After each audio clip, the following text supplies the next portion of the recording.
Ladies and gentlemen, if I could ask everyone to come underneath the canopy as we bring the casket of Mr. Sander David Levin to his grave. Rabbi David Russo from Anshe Synagogue will be officiating.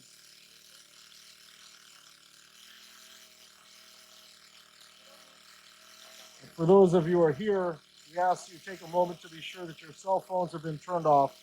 And we welcome over the 100 screens that are watching right now. In just a moment, the rabbi will perform the ancient ceremony of Kriya, the tearing of the ribbon of the family.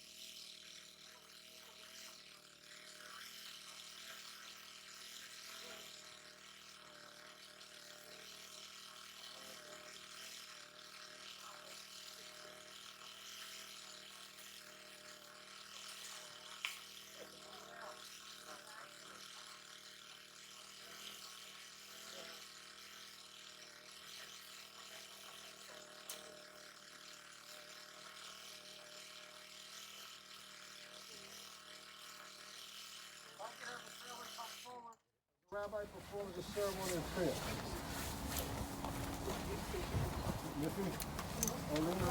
We're coming. This is very old. I'm getting older by the foot.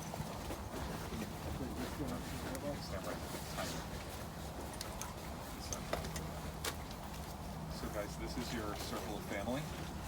And we've got this broader circle of family and friends who are here to support you. And the first thing that we do before the funeral starts is the moment of Kriya. Kriya, which means to tear. And we manifest in our clothes that we're feeling in our heart. That your loved one, that your brother, that your husband, that your dad is no longer here, and it feels like there's a tear in your life. So I'll have you all recite this blessing before we perform that tear that we have manifest in our clothes. Baruch atah Adonai Eloheinu melech haolam Dayan ha'emet.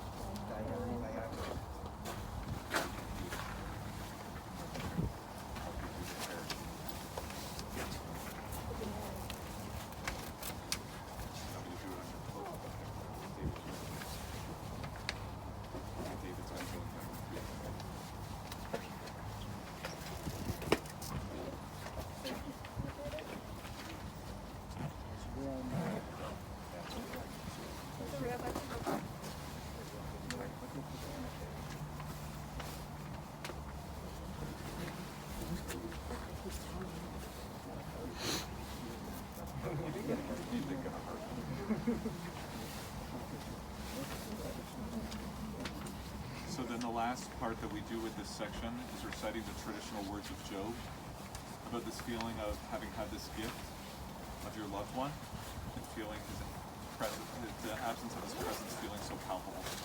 I'll have you repeat after me. Adonai Natan. Adonai Natan. Adonai Lakach. Adonai Lakach. Yehi Shem. Adonai Mevorach.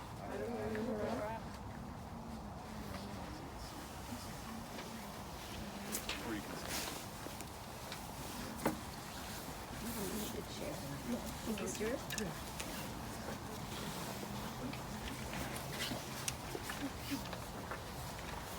We'll begin with Psalm 23. Mizmor leDavid, Adonai roi lo echsar, binot eshe yarbitzeni, al mei menuchot yenahaleni. Nafshi yeshovev, Yancheni b'maglei tzedek leman Shemo, gam ki elech b'geit zalmavet lo irara ki ata imadi shivtecha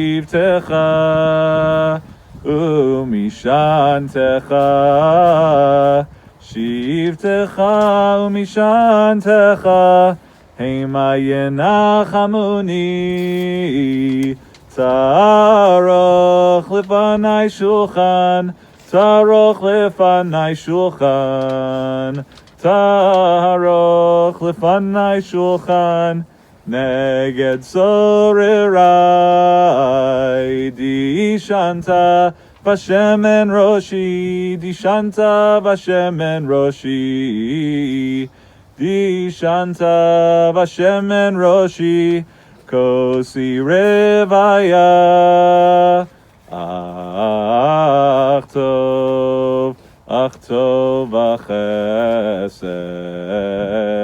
yirdefuni, kol yemei chayai, v'shavti beveit Adonai, v'shavti beveit Adonai, leorech yamim. Today we gather to remember Sandy David Levin, Shlomo David ben Yeshia Bela. Judaism calls this moment of the funeral and burial chesed shelemet, the greatest act of kindness, because what we do for someone who has died can never be repaid. Today we accompany Sandy to his final resting place. We remember all the ways that Sandy gave to each and every one of us, and we walk with him this last time. We begin by wishing comfort to Sandy's family, to his beloved wife, Arlene, to his sister, Miffy, and her husband, Cy, to his brother-in-law, Jeffrey, to his children, his son, Barry, and his wife, Stephanie, to his son, Ronnie, his wife, Amy, to his daughter, Jenny, to his grandchildren, Sarah, Sam, Julia, and Naomi, to everyone gathered today in person, to everybody who is gathered here on Zoom, to family and friends, we wish you all much comfort. We'll begin by hearing words from members of his family. First, we'll start with Sandy's sister, Miffy.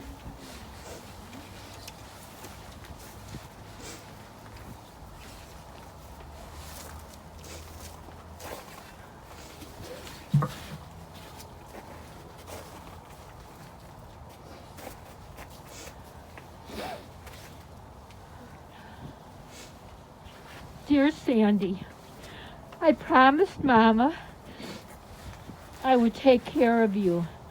I tried, but I could not protect you from this terrible disease, Parkinson's. You were named Sander David after our Uncle Sal and his husband, and our grandfather Beryl David, both who died too young, but were smart, kind, and devoted to family. All the traits that you had. I pray that you are at peace in heaven with Mama and Dad, looking down and seeing all the good you did, especially the legacy you left to not only your children and grandchildren, but to my children and grandchildren as well. You were and are my baby brother, my protector, and my friend.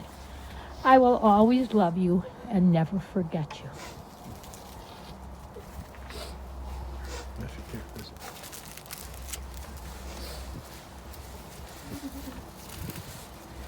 Thank you, Miffy, for sharing those really loving words about your baby brother. And we'll have Miffy's daughter, Sandy's niece, Mindy, share some words.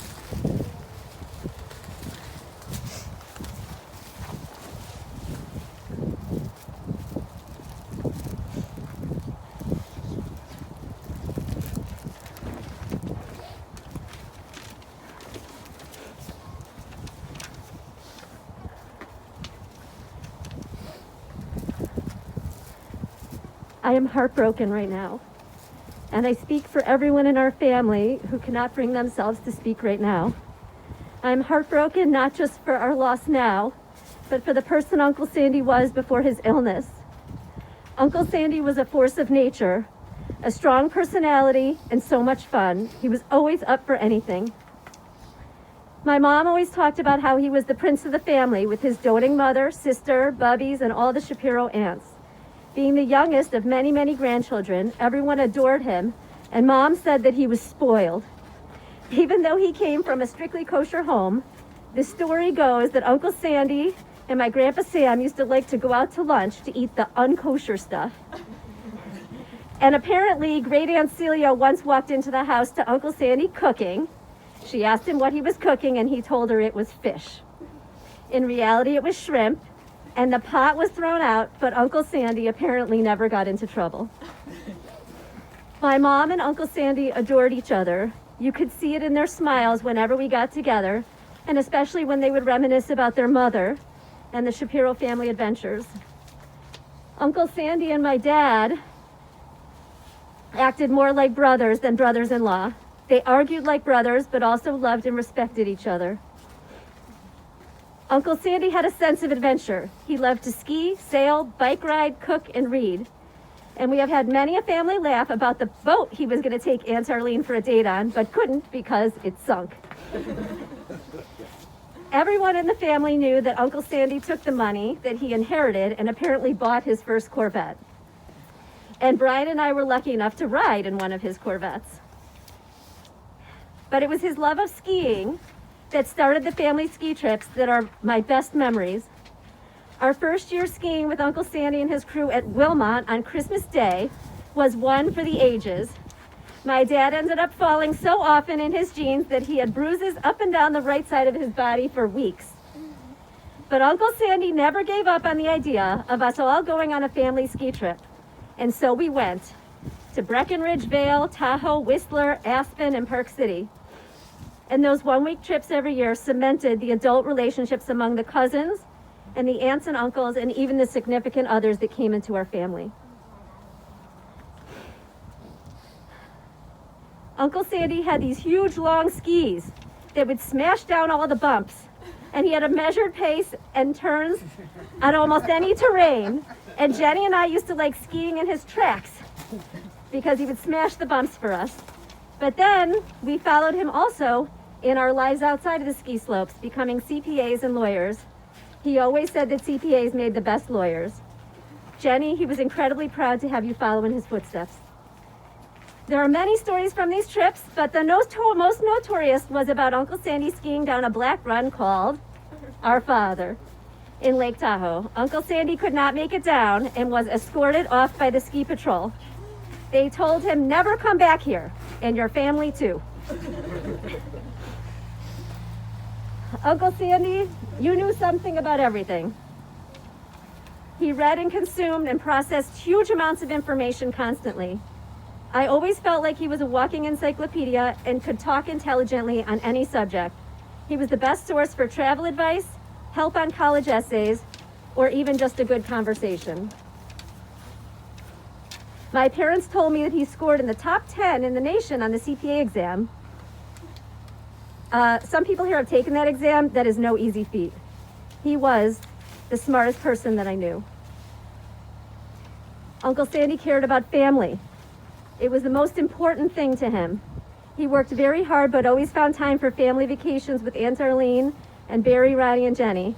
And I always was excited to hear the stories of their trips and see the photos afterward. He loved my cousins dearly and was extremely proud of them, not just for their intelligence and accomplishments, but for the kind people that they are. Uncle Sandy and Aunt Arlene show up for every single family event, whether near or far. That has always been a priority for them. When I could not have my own grandparents at my bat mitzvah, graduations, and other life events, Uncle Sandy and Aunt Arlene always came, every time. Holidays with the Levins were always a great time, whether it be Hanukkah, Rosh Hashanah, Passover, or birthdays. The Passover Seders are probably the best memories. In particular, the year where Uncle Jerry dressed as Moses, Jeff as Eliyahu, and Uncle Sandy as Pharaoh. And every year, without fail, even last year on Zoom, Uncle Sandy read It Happened at Midnight in the vampire voice, much to the delight of the kids and the adults.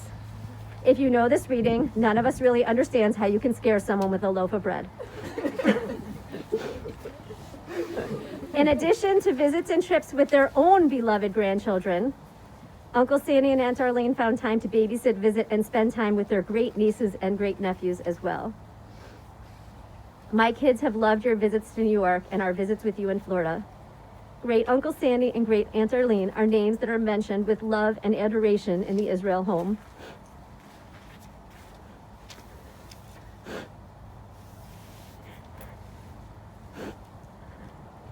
Aunts and uncles can be very special people, and even though Brian and I only got one of each, we hit the jackpot. Thank you, Uncle Sandy and Aunt Arlene, for always being there for us. Thank you for giving us first cousins and the closeness that comes with that. I can only hope that my own nieces and nephews feel the way about me that I feel about you. When I think about the things that Uncle Sandy liked, I think about travel, food, history, books, skiing, sailing, the outdoors, and family. It sounds very simple, yet Uncle Sandy was a very complicated person. It was hard to figure him out, maybe because he lost his mother at such a young age. He did not always show his emotions, but those of us who have been close to him knew that we were loved. He showed us by his actions rather than his words, and that was his way. Thank you, Aunt Arlene, for being an incredible caregiver to him for all these years. You have shown all of us what it is to truly love and care for a life partner and to give of oneself, and you should have no regrets. He loved you very much, and his last words to my father were concern for you. These last few days have been tough, but I know, Uncle Sandy, that you are happy to see that the family is together to honor you. Jenny and my mom, you guys are incredible, and the amount of work you have put into this has not gone unnoticed. I promise you, Uncle Sandy, I promise you that we will watch over Aunt Arlene and that she will never be alone. And we will keep the family together for the holidays, and we will reboot the ski trips. And along the way, we will remember you and keep telling the stories of all the good times we had together.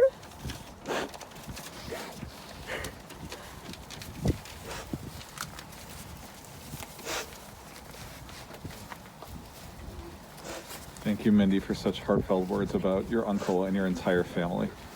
Thank you for sharing them. And we'll turn to Sandy's daughter, to Jenny.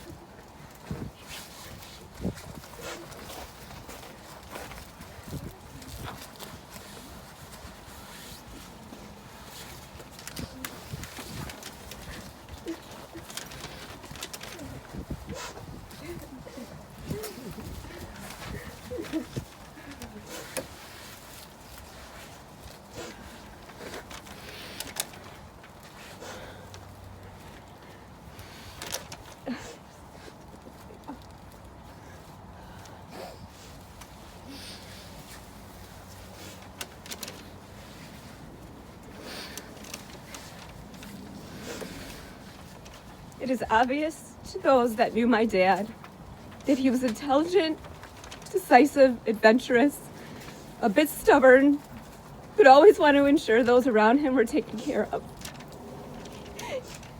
He was a resource to many for advice and guidance. However, above all, he loved family. And as Mindy said, he may not have done it in words, but his actions spoke loud. We ate dinner together as a family almost every night. He planned exciting vacations for us where we got to experience the wonders of this world. But at work, he was something different. I got to work with him. But it goes back to when I was a kid. My mom and I would take the Metro train downtown to Chicago for appointments or shopping maybe once a year. When there, we would always stop at my dad's office to say hi. As a kid, I loved seeing my dad at the office. He seemed like a different man than the dad I knew at home. He seemed so professional.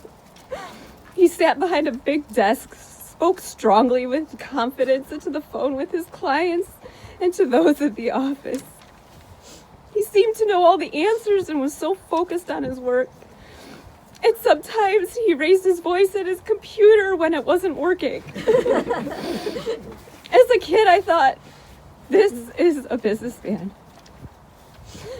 So I learned from my dad, give it your all at whatever you are doing.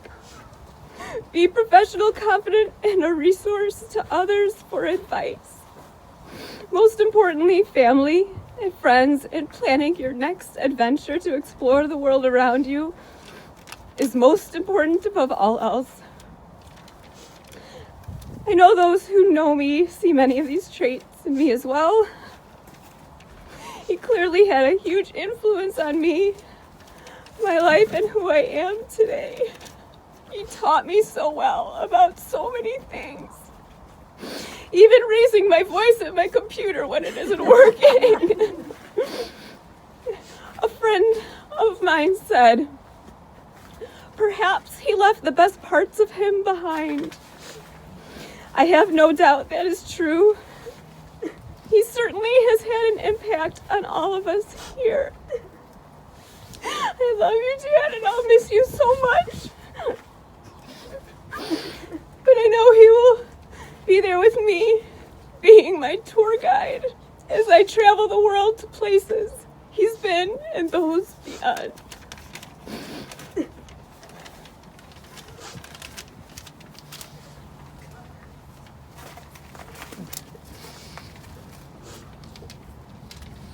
Thank you, Jenny, for sharing those really moving words about your dad. Sandy was born and raised in Chicago. Born on November 8, 1948. Originally from the West Side, he moved to West Rogers Park when he was young. Miffy shared with me a family joke. She said her mom took sewing classes on Monday nights. And one day Miffy was told that mom was going to go to sewing class. The next thing she knew, Mom came home with Sandy, her new baby brother. Even though separated by a few years, Miffy and Sandy were incredibly close. And later, her husband Cy and Sandy became close friends. Miffy, to you, to Cy, to your whole family, we wish you so much comfort. Sandy was brilliant. When he took the bar exam, Arlene told me he read the book 2 weeks before and passed it on the first try. When he couldn't sleep, he would read the World Book Encyclopedia cover to cover, and because of his memory, he actually remembered what he read. Sandy was a devoted husband and father. He met Arlene in the summer of 1971. Jenny described her parents' marriage as the most beautiful partnership. Arlene said that Sandy changed her life in so many ways. For example, Sandy was adventurous. And Arlene, you never really saw yourself as being particularly adventurous, but Sandy brought it out in you. Whether it was sailing trips or exotic vacations or Chinese cooking lessons, he was always dreaming up new and interesting things for you to do together. Speaking of that, he was quite an accomplished cook. Most famous for his gefilte fish, I hear. I have to tell you all, I got incredibly hungry while talking with Arlene and her kids, hearing about all of the food that Sandy loved to create. The two of you loved hosting people.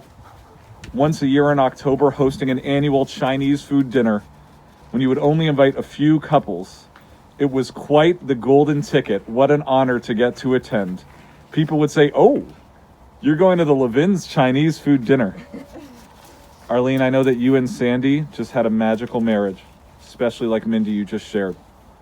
And I know the last few years were incredibly difficult years as Sandy faced various health challenges. And also like Mindy alluded to, because his mother died young, he and you and your family have had the motto, which is, we're not going to let a moment pass us by. We're going to take the time to celebrate and be together because time can go all too quickly. You and Sandy made that happen for yourselves and for your family. We all wish you much comfort as you mourn your beloved husband. Sandy was an incredibly supportive father. In high school, Ronnie was a diver, the sport that was always in February, right in the midst of Sandy's busiest time of the year, tax season. Yet Ronnie said Sandy would still try and come to as many meets as he could, especially the big meets, because Sandy loved his family. Just like Jenny said, he would always try to be home for dinner. Even during tax season, he would wake up early, earlier than anybody would want, to get on the first metro train to go to work so that he could be home in time to hear about how everybody's day was, every night. Sandy was always proud of his family, even if they disagreed with him. Jenny, you share with me that you didn't necessarily think you were particularly like your dad. But then, as life evolved and you became an attorney and a CPA and you worked with him, in so many ways you became more like him than you ever imagined. And I know at one point you shared that you wanted to explore a school that your mom and dad didn't exactly think was the right fit for you. Your mom still doesn't think it was the right fit. And even though they disagreed, your dad was going to support you, no matter what. Because he was always proud of you, your siblings, and your entire family.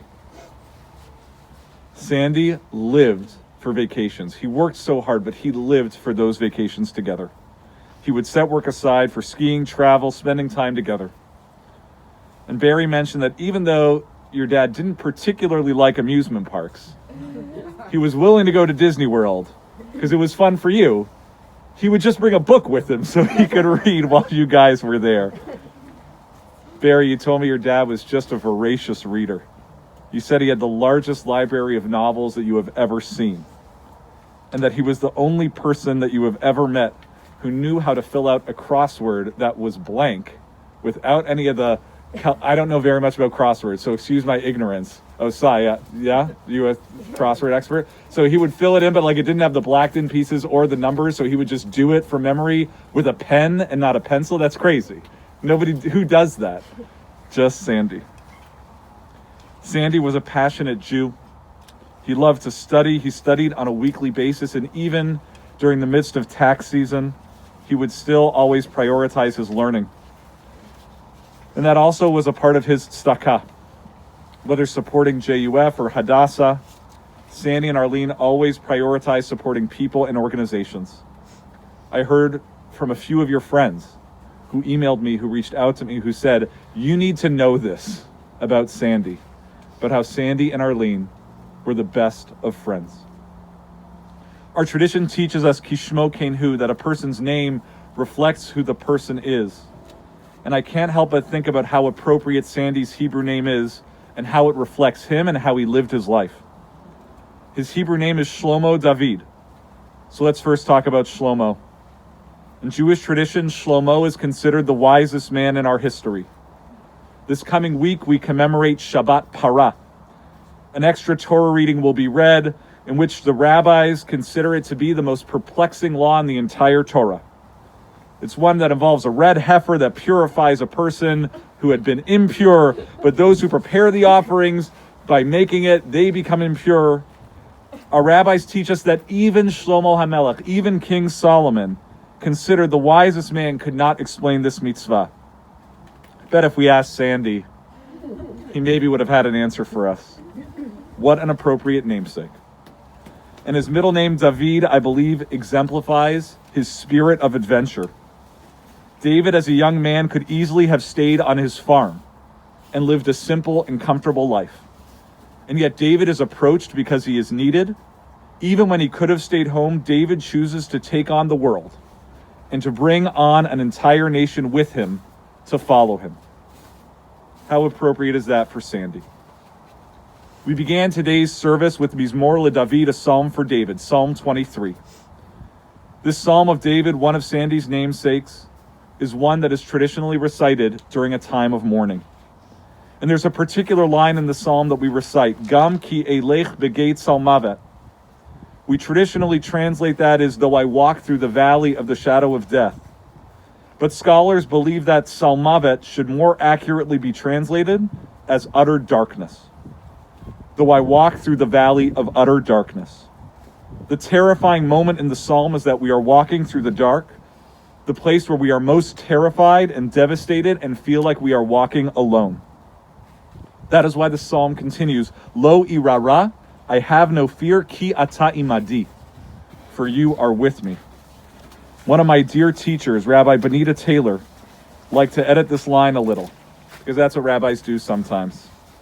Rabbi Taylor said, irara, even when I fear, ata imadi, you are still there with me. When we face our scariest moments, when we walk through the dark, our tradition teaches us, ata imadi, that you are still with me, that your shoulder is next to mine, that I will not feel alone. So as we say goodbye to Sandy, I believe that his namesake psalm is meant to remind us that we miss him, that we feel like we are walking through the dark without him, and that we seek to feel him close to us. That as we feel like we are walking through the dark, to know that he is still in some way walking beside us every step of the way. How would Sandy want to be remembered? As a good and honest and charitable person, as a kind and generous friend, as an independent, adventurous spirit, as a son, a brother, a husband, a father, a grandfather, an uncle, a cousin, a relative who loved his family and supported them always. Yehi zichro baruch, may his memory be for a blessing. And let us say, Amen. As we will begin to lower the casket, I will recite the Al Maleh, the memorial prayer. I'll invite everybody to rise.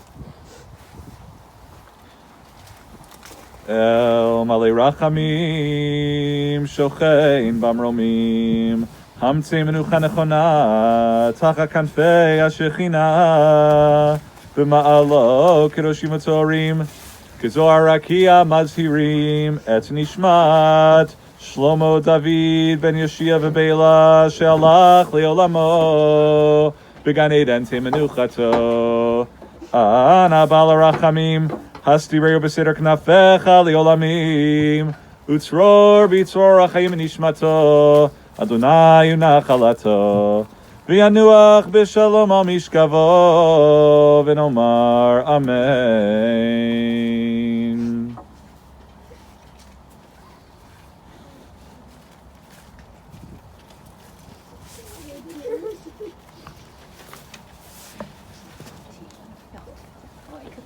Yoshe B'Seiter Elyon B'Tzal Shaddai Yitzonan, Omar Ladonai Machsi Metzudati Elohai Avtach Bo, Ki Hu Yatziocha Mipach Yakush Midever Ha'uvod, Dever To Yasech Lach V'Tacha Kenafav Techset Tzina V'Sochera Amito. Lo Tirami Pach Alayla Mechetzeuf Yomam, Midever Ba'ov Al Yaloch Miketav Yashud So Raim, Yipol Mitzidcha Elef Urvava Miminecha Elecha Lo Yigash. Rak Beinecha Tabi B'Shudim Atrashaim Tireh, Ki Ata Adonai Machsi Elyon Samta Meonecha. Lo tune elecha rav and egalo yikra bo alecha ki malacha v'tzav elach lishmorcha bechol drachecha al kapayim yisa uncha penzigof beven raglecha al shachal v'fetin tidroch tirmos kavir v'tanin kivi chashak v'afalteu asak veyu ki adashemi yikraeni v'einehu mono chivitzrachot seyu v'yachabdeu orech yamim asbiu v'areu bishuati orech yamim asbiu v'areu bishuati.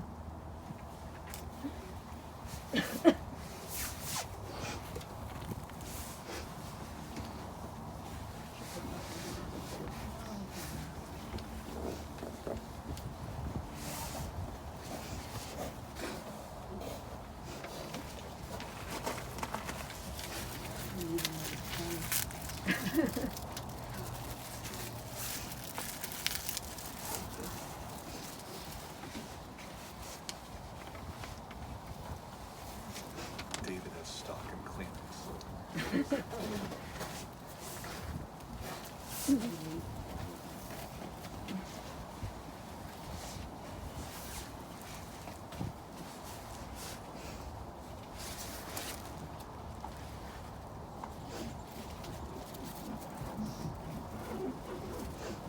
We'll place earth from the land of Israel into the grave. Arlene, you had said that Sandy had been to Israel in 1968, 78, and 88, right? And then Jenny, you went in 98, so there was 10 years in a row, and I know you guys had always wanted one more trip, and that didn't happen. And so we think of all the trips that you did have together, and also remember that there were, of course, still more things that you guys wanted to be able to do together. Mm-hmm. So we remember the pieces that we had, and hold on to the things that we wish still could have been. Arlene, do you want to put it in? Yeah, Jenny, why don't you come?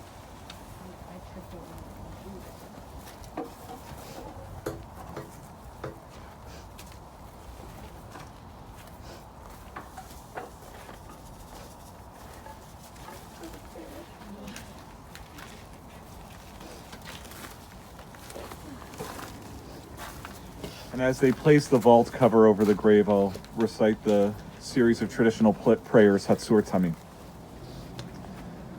You guys can take this.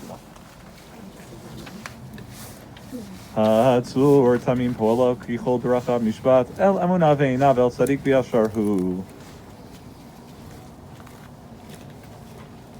Hatsur Tamim Bechol Poal Miyomar Lo Matifal Hashalit B'Mata U'V'Mal Memitu Mechayem Arit She'ol V'Ya'al. Hatsur Tamim Bechol Maaseh Miyomar Lo Mataseh Haomer V'Oseh Chesed Chinam Lanu Ta'aseh U'Bizchut HaNekad Keseh Akshiva V'Aseh Tzadik Bechol Derachav Hatsur Tamim Erech Apayim U'Maleh Rachamim Chamona V'Chusna Alavot U'Vanim Kelecha Adon Aslichot V'Rachamim Tzadik Ata Adonai Lamitul Achayot Asher B'Yadcha Pikdon Kol Ruchot Chalila Lecha Zichroneinu Limchot V'Yuna Einecha B'Rachamim Eilenu Pekuchot Kilecha Adon Rachamim B'Haslichot Adam Im Ben Shana Yichya Oel Shanim Yichya Ma'itron Lo Chelo Haya Yiyeh Baruch Dayan Ha'emet Memitu Mechayeh Baruch Hu Kiemet Ino Meshotet HaKol Beino Meshalem La'adam Cheshbono V'Dino V'Akol Lishmo V'Yayitenu Yadanu Adonai Ki Tzedek Mishpatecha Tzedek V'Dovrecha V'Tizkeh B'Shovtecha Ve'ein Leharher Achar Midat Shovtecha Tzadik Ata Adonai V'Yashar Mishpatecha Dayan Ha'emet Shofet Tzedek V'Emet Baruch Dayan Ha'emet Ki Chol Mishpatav Tzedek V'Emet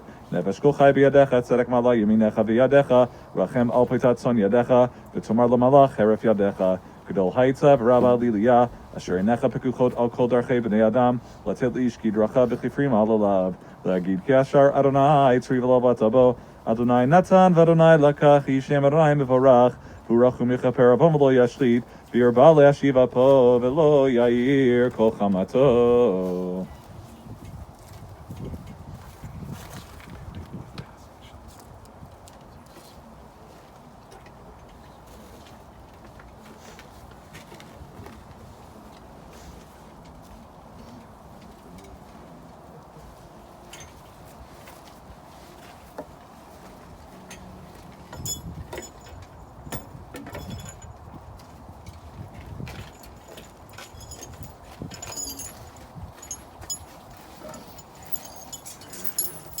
Ladies and gentlemen, for those of you who wish to come forward to place earth into the grave, you may do so as long as you have gloves on. If you do not have gloves, we have vinyl gloves we'll give you.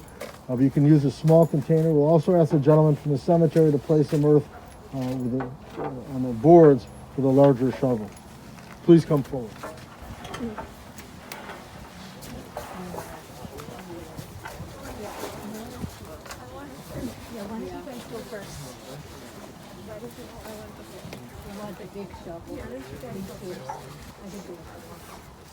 Just be careful, Mom.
dump more dirt.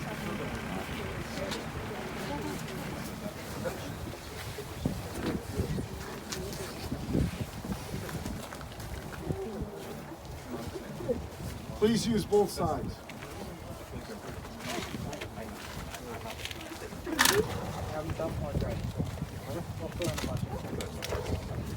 Because we have to start doing so if we can. Don't let them go.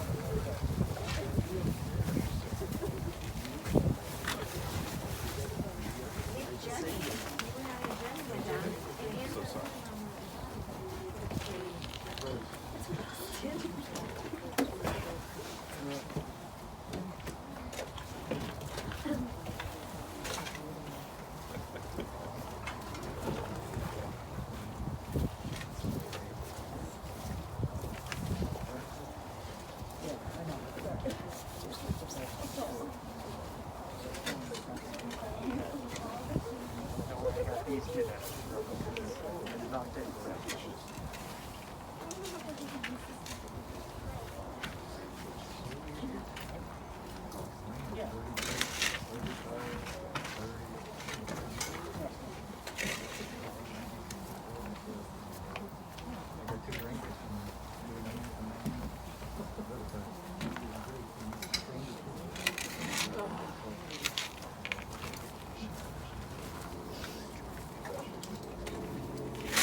Mrs. Levin said this is enough.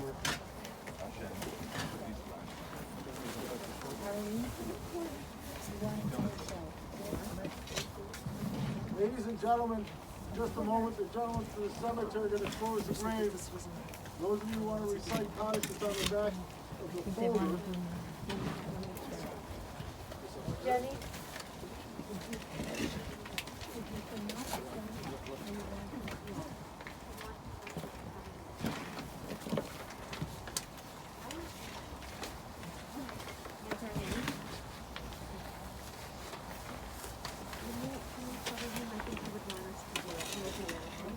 Can we finish it? He would want us to, okay? We'll do it.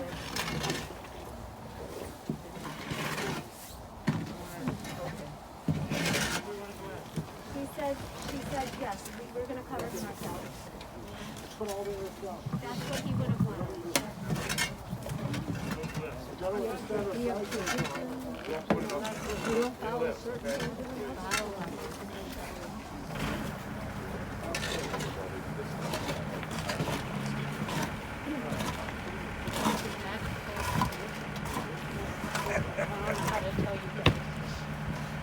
It's like traffic.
Swap out for you, okay?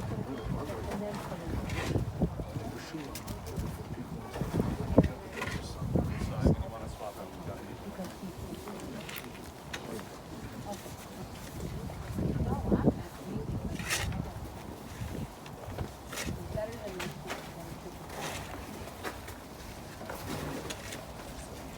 Water.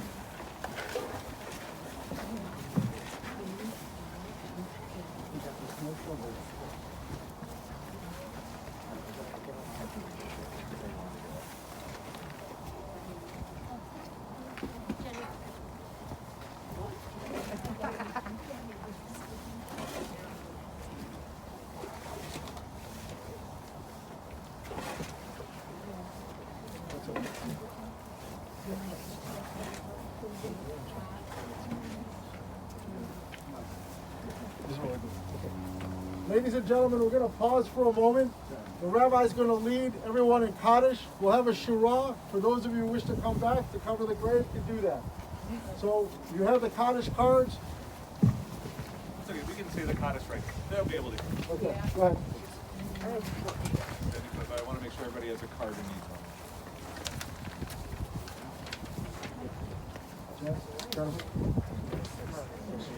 Here's the Kaddish. You guys ready?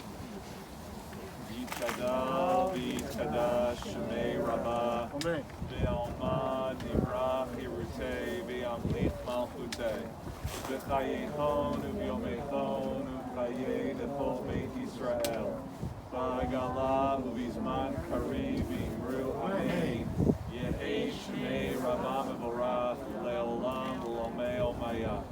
Yitvarach v'yishtabach v'yitpa'ar v'yitromam v'yitnaseh v'yitadar v'yitalev v'yitalal shemei dekudesha b'richu la'ela min kol birchata v'shirata tushbechata v'nechamata da'amiran be'alma v'imru amen.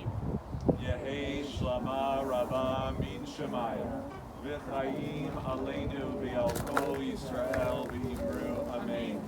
Oseh shalom b'mromav hu yaseh shalom aleinu v'al kol Yisrael v'imru amen. Ladies and gentlemen, at this time we're going to form a shura over here.